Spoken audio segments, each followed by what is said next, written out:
We're going to start this video with a very difficult question that people have been asking themselves for hundreds of thousands of years. Is college worth it? Okay, maybe they didn't have college 100,000 years ago, but it's still relevant today. A lot of young Americans graduate high school and they need to know what to do with themselves. The assumption today is that you simply go off to college, but is that a good idea? Well, it depends. So what we're going to do is look at this article and determine some of the best and worst majors that you can choose and answer the age-old question, is college worth it? Now this article will look at 30,000 bachelor's degree programs and determine the return on investment of those programs. Effectively what that means is they will look at two different scenarios. One scenario where you did not go to college, you just got a job and you started your career a little bit earlier. The other scenario, you went to college, got a major in whatever, and they will determine the total lifetime earnings between those two career options or career paths. And what they found is that, as you might expect, the median bachelor's degree program has a net return on investment of $306,000 for students who graduate on time. And that's a fair amount of money. If you account for the fact that a lot of students don't graduate on time, or they drop out, or all of those things, it drops down to $129,000, which is still a lot of money. But the key takeaway here is that over a quarter of programs have a negative return on investment.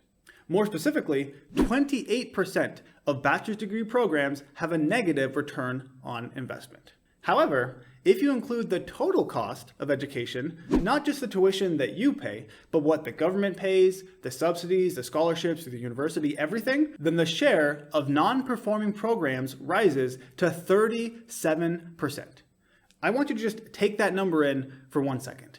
That means if you look at the total cost of college, almost 40% of bachelor degree programs are simply not worth it, financially speaking. Now, that doesn't mean that you can't go to college and major in one of those programs. If you want to, and if you pay for it, well, go ahead. But it does mean that recognize you're not going to graduate and make tons of money, which is a bit of an issue because almost all students say access to a well-paying job is a primary reason for attending college. So at the very least, you should be informed on what to expect upon graduation based on your major. Now, once again, you might say, but you know that if you go to college, you'll earn more money in the long run. As a matter of fact, with a bachelor's degree, you can earn 67% more on average than people who have a high school degree. And that's a lot of money. But the average conceals a lot of variation. Some programs certainly pay quite a bit more than a high school degree, but other programs leave their students with incomes barely above high school level. Now, I know we've talked about a lot of numbers, but we're going to start showing some graphs now because I think they highlight really well the best and worst majors as far as financial return on investment. Before we do that, if you've appreciated this content so far, be sure to subscribe and hit the notification bell. I come out with videos like this on a semi-frequent basis, and I try to have all my videos be as educational and informative as possible. So make sure you subscribe. This graph shows the best majors when it comes to return on investment. So effectively what we're looking at here is the larger the orange bar is, the worse the major is going to be. And at the top, as you might expect, is the engineering program. We also have business and finance, computer science, economics, math and statistics, basically STEM programs with a few other ones thrown in there as well.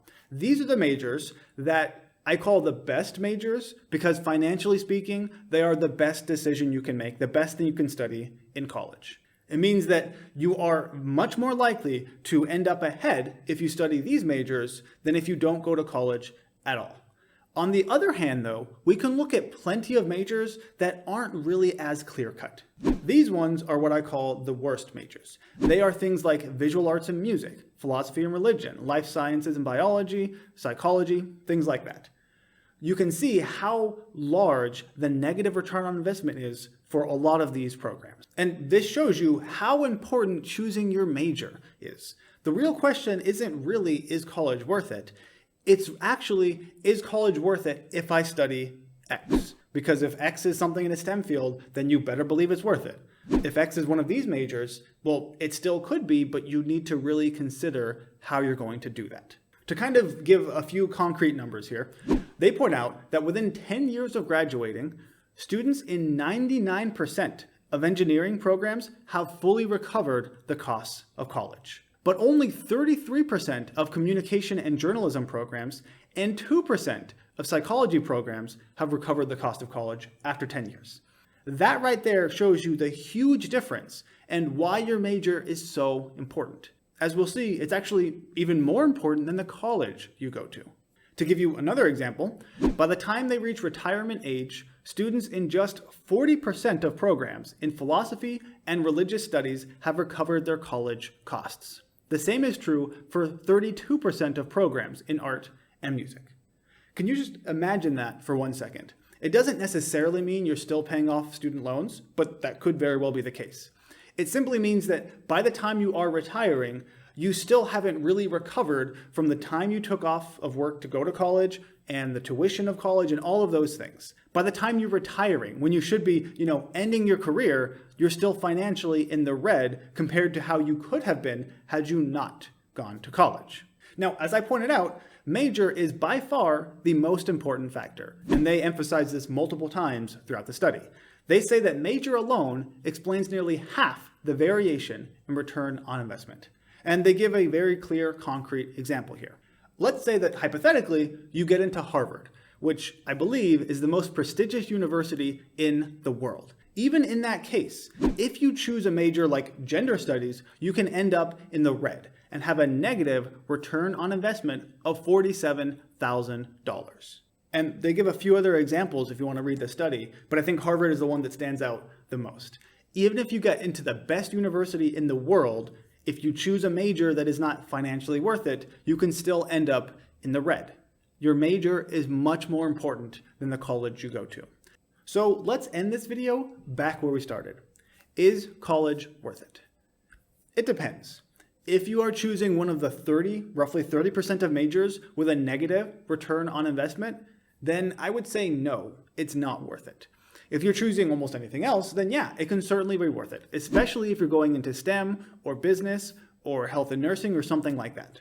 If for some reason that I honestly can't comprehend, you really want to get a bachelor's degree in gender studies, well, just don't go to Harvard because you don't need to.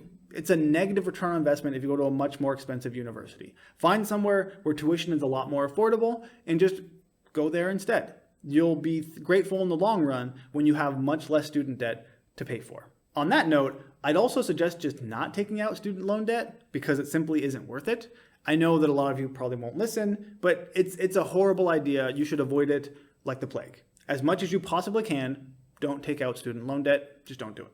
As always, thanks for watching, and I'll see you next time.